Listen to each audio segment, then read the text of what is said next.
welcome back to Secondsout. My name is Eamon Khan here with Caiomhin Agyarko. Caiomhin, good to see you, sir. How you doing? I'm good, can't complain. It's good to be back in Dublin. I've not fought here since 2018 as an amateur, so yeah, it's good to be here.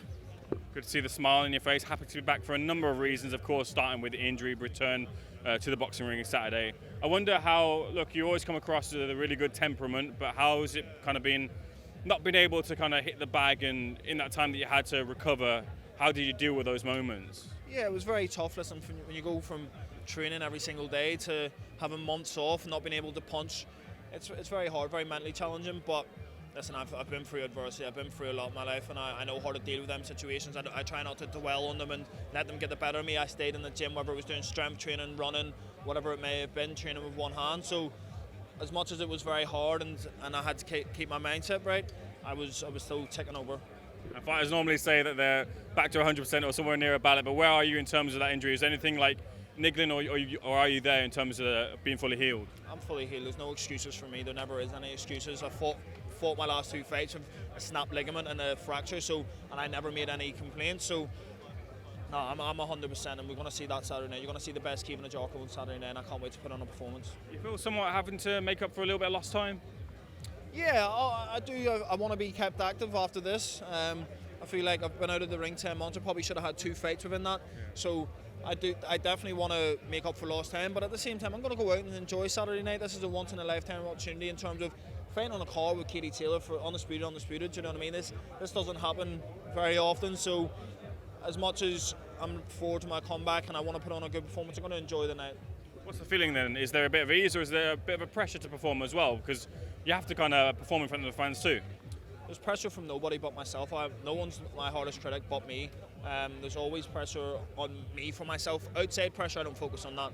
Pressure create diamonds, or pressure for tires, whatever way you want to put it. But listen, I don't focus on that. I just focus on myself and my performances. Obviously, I want to impress everybody, but I don't go into the ring thinking of that. I just think, get the win, no matter what, at all costs. And if we do it looking good or we do it whatever way, it is what it is. As long as the win, that's the most important thing.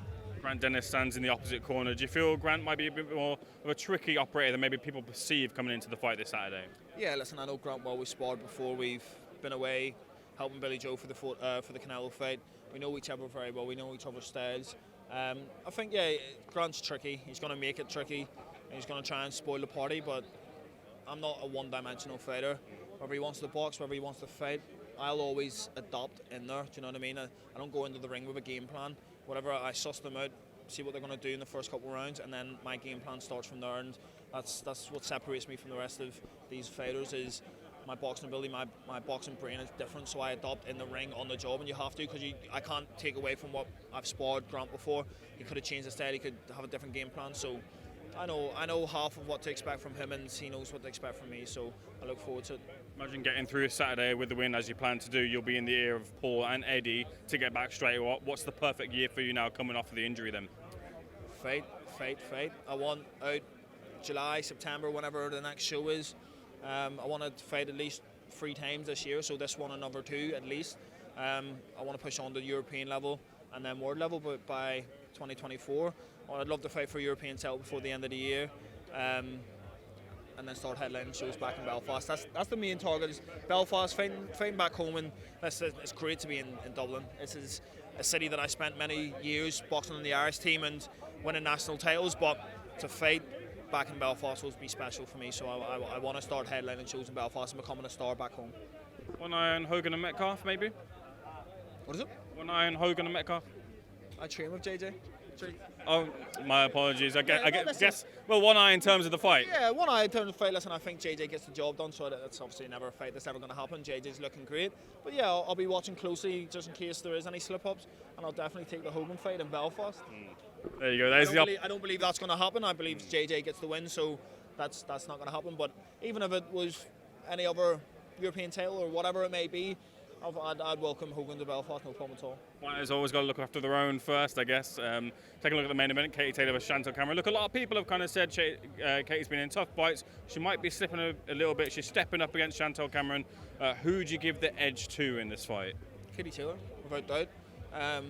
I don't see no slipping from Katie Taylor. She's fighting. People ask me this question about Canelo Alvarez as well. Is there a dip in his performances? when you're at elite level, it's fine margins. It's very fine margins. She's not fighting someone who's a bum. Do you know what I mean? She's fighting an undisputed champion. So Serrano, unbelievable 7-weight world champion. Do you know what I mean? There is no slipping up or a decline. I just feel like it's elite level and there's fine margins. You're going to have close fights. I believe Katie Taylor gets a job done. I think her hand speed, technically she's a lot better.